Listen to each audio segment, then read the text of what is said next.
Labas, ketvirtadienio vakaras. Esu karjeros konsultantė Giedrė Paliulienė ir kaip kiekvieną ketvirtadienio vakarą 20 val. Savo konsultacinėme Facebooko puslapyje darau tiesioginę transliaciją netiesioginio konsultavimo, o po to tą įrašą įkeliu į savo YouTube kanalą į grojaraštį Karjeros konsultantės grojaraštis. Šitą netiesioginį konsultavimą darau visiems laisvai prieinamą. Ir būtent, kadangi aš karjeros konsultantė, tai būtent darbo, specialybės, mokymosi studijų, profesijos pasirinkimo, įgyjimo, pašaukimo, motyvacijos klausimais. Konkrečiai tais klausimais ir mano konsultavimas ir patarimai, mano įžvalgos yra skirti tik tai tiem žmonėm, tokiai siaurai grupiai, kurie trokšta dar labiau pasišvęsti Dievui, dar labiau gyventi Dievui, kurie tiesiog turi tokį troškimą. Ir mano pagalba yra žmogui padėti analizuotis, svarstyti, lyginti, mąstyti, kaip labiau pasišvęsti Dievui, gyvajam, tikrajam Dievui, su kuriuo žmogus susitaikęs per Jėzų Kristų, išgelbėtas, perėjęs jau iš mirties į gyvenimą, per Jėzų Kristų, kadangi jis atleidžia visas nuodėmes, jisai sumokėjo už visas nuodėmes mūsų, kad būtų atleista. Tie, kurie juo tiki, jau pereina iš mirties į gyvenimą, į visą amžinybę, bet kol dar yra čia žemėje, labai trokšta kuo labiau maksimaliai atsiduoti Dievui, kad Dievo karalystėje būtų kuo daugiau naudos iš to gyvenimo, kurį dar čia liko nugyventi žemėje. Tai tik tais tada, jeigu yra toks troškimas, tik tai tada mano konsultavimas, patarimai ir įžvalgos gali būti prasmingi ir naudingi. Tik tais tada. Tokiai siaurai grupiai aš konsultuoju.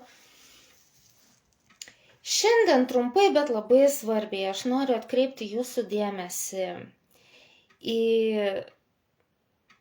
į tai, kaip svarbu yra pasitikrinti kartais savo kelią, kur atrodo, jau aš darau, jau čia maždaug autopilotu, jau žinau, kaip viską čia reikia daryti, jau aš čia darbuojuosi, jau čia susidėliojau. Bet kaip kartais svarbu yra pasitikrinti. Iš Biblijos, iš Saliamono patarlių knygos 21 skyriaus, 2 eilutę dabar skaitysiu. Visi žmogaus keliai atrodo teisingi jo paties akyse, bet Viešpats ne kelius patikrina, ar jie teisingi. Ne, čia parašyta kitaip.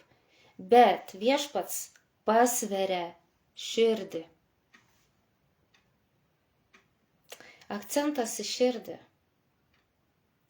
Ir todėl neverta savęs lyginti su kitais arba su kitu.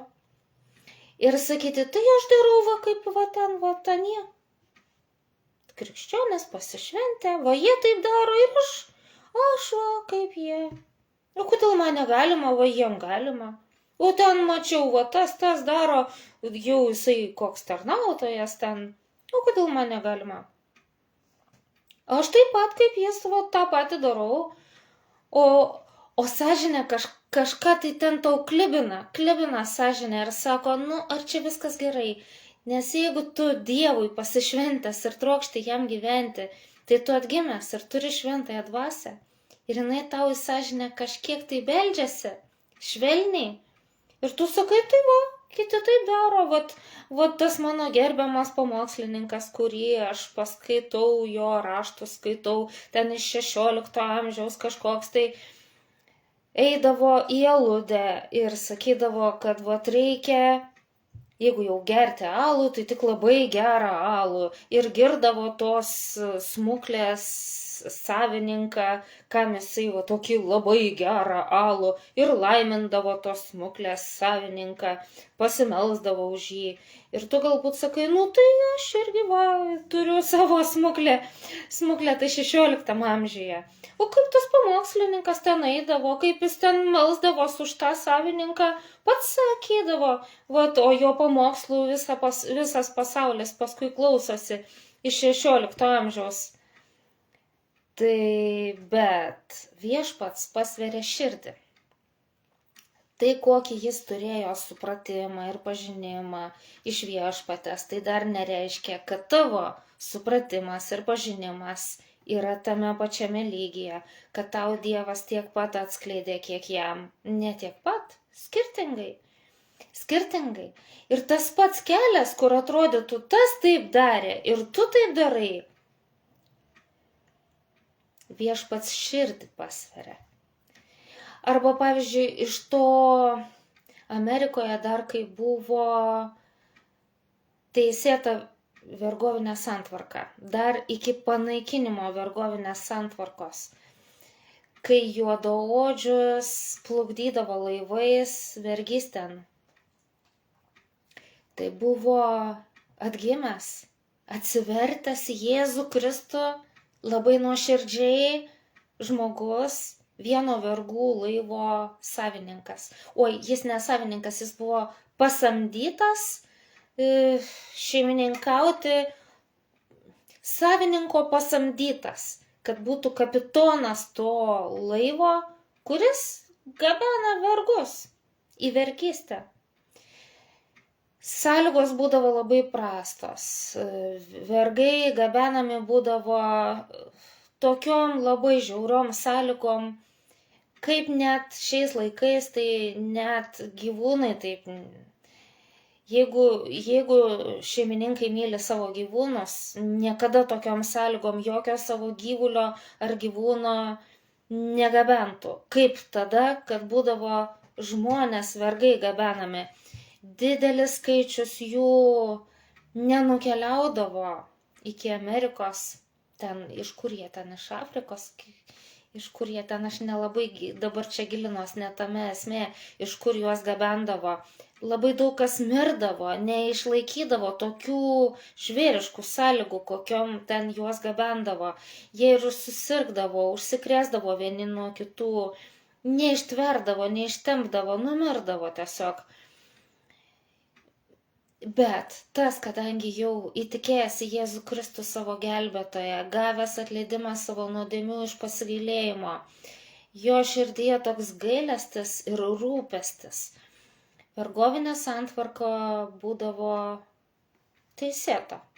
Visur vergai, visi namuose turi vergus, ne visi turi, bet tiesiog tai būdavo taip natūralu, labai natūralus dalykas, kasdieninis visiškai. Ir prekyba vergais, plukdymas vergų, tiesiog kasdienybė tokia visiems įprasta, kaip 2x2, va taip, visiems įprasta. Kaip tu dabar nueitum į Maksimą, tai ir staiga tau kažkas sakytų, o, tai tu vaikštai į Maksimą? Taip, tai kame klausimas. Tai va su ta vergovinė santvarka, va taip maždaug ir būdavo, natūralu. Bet kadangi jis atgimęs ir pamilęs viešpatį Jėzų ir jau norintis gyventi kaip Jėzus moko, jis rūpindavosi tais vergais ir jo laive, kuriuo jisai gabendavo vergus, labai mažas procentas mirdavo. Nes jis pasirūpindavo, kad ir mažai ten vietos, kad jie fizinius pratimus atlikinėtų, tam tikrą mankštą, vandens kiekį atsigerti, kad gautų tiek, kiek pakankama. Maistą prižiūrėdavo ne kažkaip ten gausiai, ne kažkaip ten komfortabilės kajutės įrengdavo tame laive. Ne, vis tiek kaip vergus, surakintus ir taip toliau. Bet vis tiek jis taip rūpindavosi ir netgi jiems skelbdavo Evangeliją. Ir pas jį mirtingumas būdavo labai labai mažas, palyginus su kitais laivais gabenančiais vergus. Tai va, Ir jeigu tu dabar sakytum, nu tai ir aš irgi prekybą žmonėmis užsiminėju irgi. Tai kaip dabar atrodytų? Liktai tas pats kelias, ar ne? Liktai tas pats kelias, bet viešpats pasveria širdį. Tai koks dabar tavo lygis ir kokioj santvarkoj tu dabar šiandien gyveni, kad ten rodytum ir sakytum, nu va ir ten gabendavo, iš žmonių laisvę atimdavo, gabendavo, va krikščionis ir dar evangeliją skelbdavo. Nu ir aš užsiemu čia maždaug suteneris. Tokia prekyba irgi, va čia kūnais prekiauju. Moteris ar ten kažkas tai irgi aš čia suvedinėju, savadauju. Tai supranti, kaip tai būtų kurioziška, visiškai kurioziška. Tai čia labai toks aštrus palyginimas, aštrus tokie palyginimai ten, kur į smuklę eidavo šitas atsigert labai kokybiško alaus ir laimindavo smuklės šeimininką, pamokslininkas. Ar čia, kur krikščionis tuos vargus gabendavo surakintus, bet prižiūrėdavo taip, kad jiem kuo švelnesnės tos sąlygos, kuo geresnės būtų, tai ne tas lygis. Ir taip kaip subtilesniuose dalykuose tu gali sakyti, žinau, taip daro, visas pasaulis taip daro, visi krikščionis taip daro, o tu, tau nereikia taip daryti, kaip visi daro, kaip ten daro. O kokią malonę tau Dievas davė pažinti, suprasti, kiek tu jau supranti, kiek tavo širdis yra paliesta Dievo, gyvojo Dievo, kiek tu jo žodžio jau esi išgirdęs ir kokį jau tu turi supratimą, kad tau apšvietė Dievas.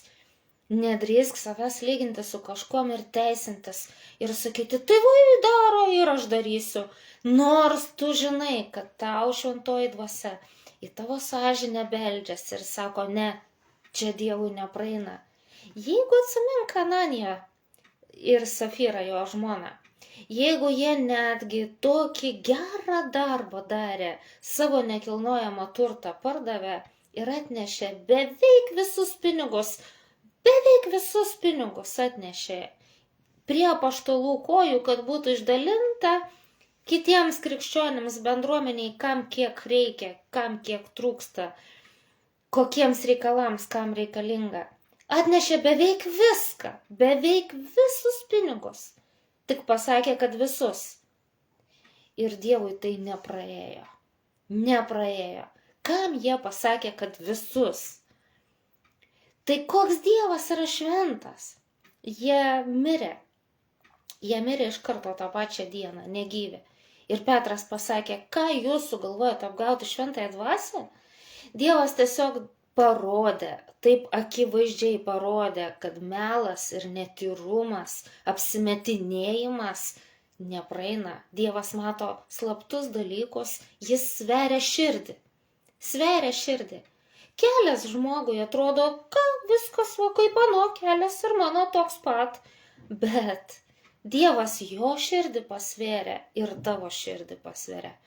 Dievas nelygina širdžių, bet jis žiūri, kas yra širdyje, su kokia motyvacija. Anas taip pat elgdamasis, tuo pačiu keliu eidamas, galbūt jis jau buvo stipriai pažengęs į priekį, o tu tuo pačiu keliu eidamas ir tą patį darydamas, galbūt degraduoji ir paniekini viešpatės tau duotą ir pažinimą, ir išmintį, ir šventosios dvasios kalbėjimą tau, gal tu paniekini. Taip, kad neverta lyginti savęs su kitais, nes viešpats į širdį žiūri, ne taip kaip žmonės. Žmonės žiūri paprastai, va tas taip ir aš taip. Bet viešpats į širdį žiūri. Ir tu, jeigu jau gyveni viešpačiui, jeigu sakai, kad labai pasišventęs jam, tai labai verta atkreipti dėmesį. Čia man nesenai visai šviežiai dar šioje savaitėje aš susigaudžiau tokiame dalyke, kad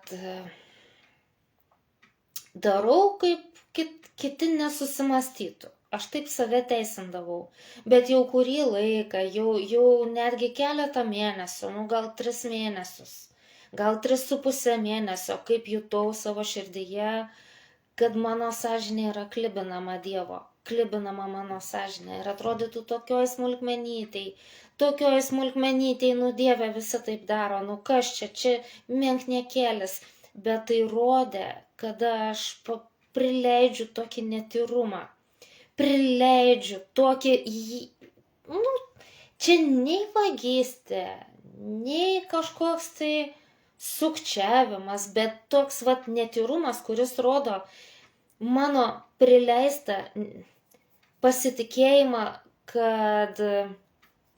pasitikėjimą ne Dievu, bet kažkokiom tokiom priemonėm, kurios man gali labiau padėti negu Dievas. Dievas man parodė ir aš kaip mečiau viską pirmadienį ar antradienį, pirmadienį turbūt. Kaip mečiau viską ir sakau, ne, Dieve, nenoriu, šito netyrumo nenoriu. Nesvarbu, kas kaip daro, ką daro. Prieš mesdama aš dar pasitikslinau pas vieną kompetitingą žmogų ir sakau, ar galima taip daryti. Galima, sako, taip daro, taip galima. Bet tai nepadėjo. Nu ir kas, kad taip daro? Nu ir kas, kad žmonės sako, galima. Bet man Dievas į sąžinę rodė. Čia ne tau galima. Man Dievas sakė, čia ne tau galima. Čia galima tiem, kurie to supratimo neturi, kurie neturi tokio pasišventimo. Kaip kad Ananijas su Safira sako, viską, atidavėm viską. Taip ir aš sakau, visą širdį. Ups, o čia kas? O čia kas tas širdies kraštelis?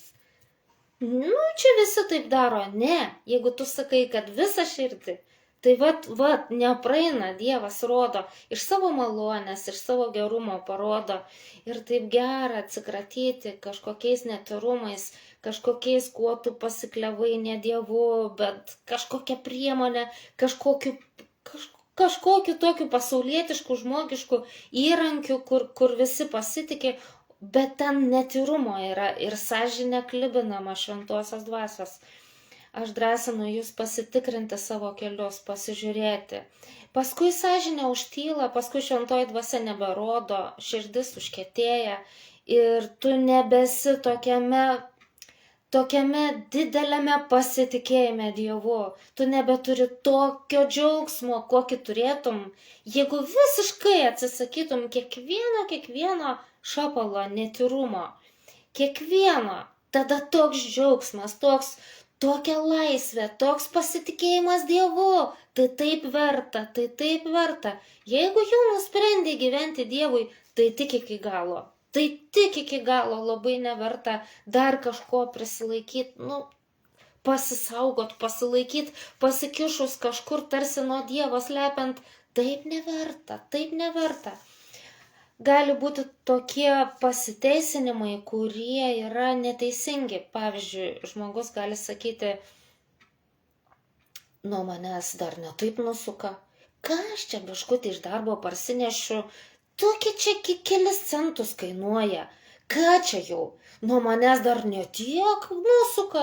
Man iš vis ten neišeiginės dienas rodo, kad aš dirbu, bet per priedus išmoka. Iš vis tai čia reiškia mokesčių nesumoka darbdavys ir man stažą neįkrenta ta diena, reiškia, kad aš dirbau išeiginę.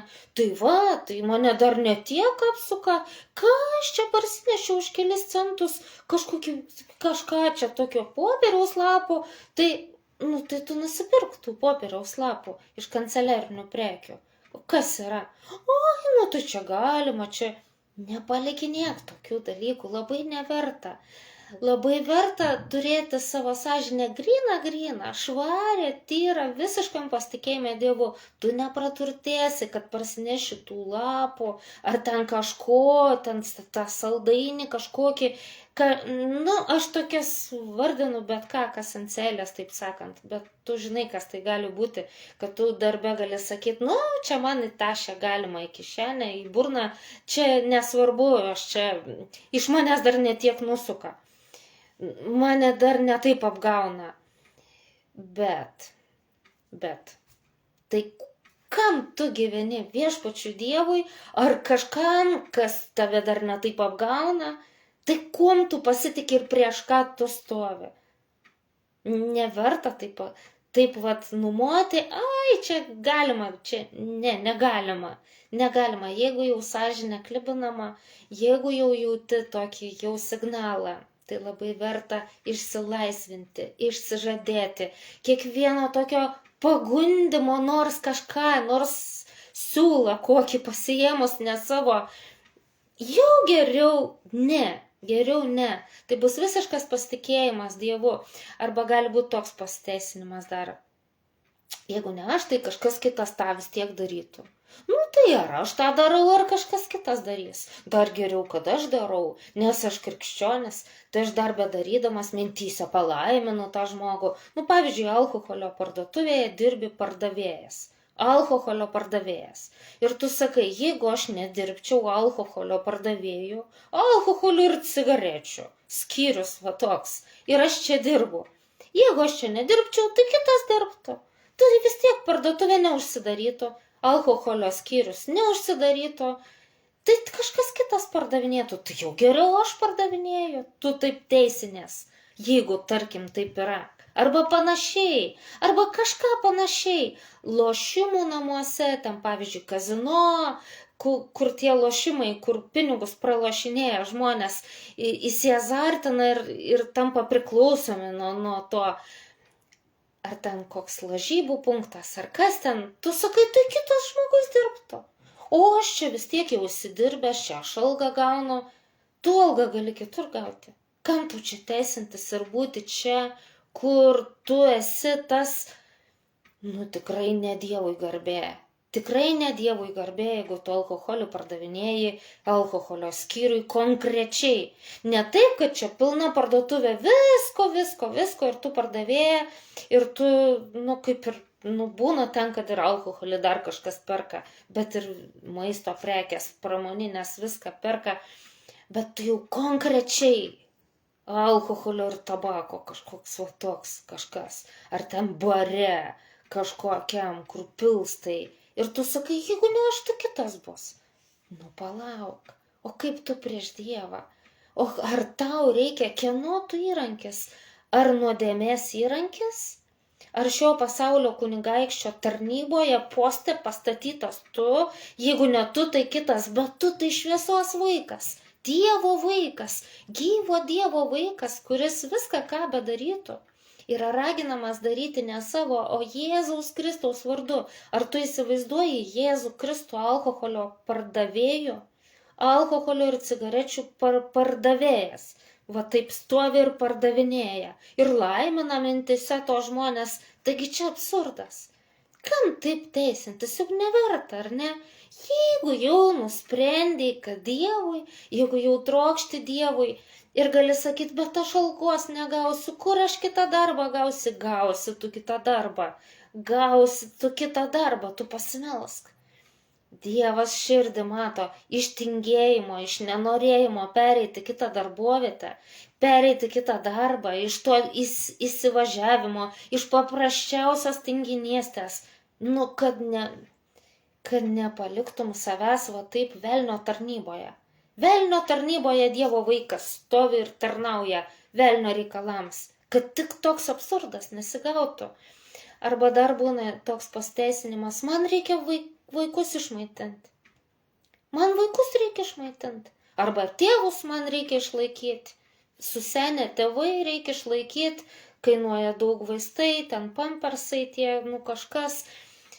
Ar kitus šeimos narius, artimuosius, kažką reikia išlaikyti, ar kažkaip taip panašiai žmonės pasiteisina ir todėl užsiema, pavyzdžiui, kontrabandą, nelegaliai kažką slapta gabena ir sako, aš tiek neuždirbu, man reikia išlaikyti, aš turiu ligonį, onkologinį ligonį, labai brangiai viskas kainuoja, man reikia išlaikyti.